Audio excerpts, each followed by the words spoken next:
આજરોજ મળેલ જામનગર મહાનગરપાલિકાની સ્ટેન્ડિંગ કમિટીમાં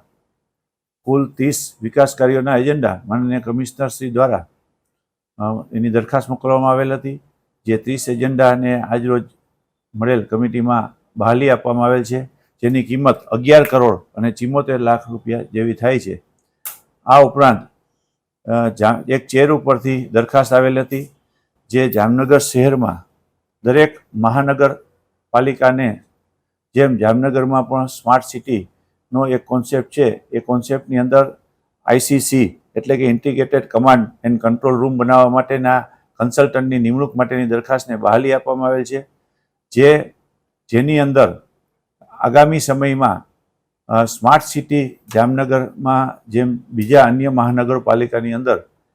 જે લોકો ન્યુસન્સ ફેલાવે છે એ કેમેરાની અંદર કેમેરા ફિટ કરેલ છે મહાનગરપાલિકા દ્વારા, એમ જામનગરની અંદર પણ કેમેરા ફિટ કરાવવામાં આવશે અને જે લોકો ન્યુસન્સ કરશે તેની ઉપર કાર્યવાહી કરવા માટેનો એક આખો પ્રોજેક્ટ બનશે, જેની અંદર દરેક મહાનગરપાલિકાની અંદર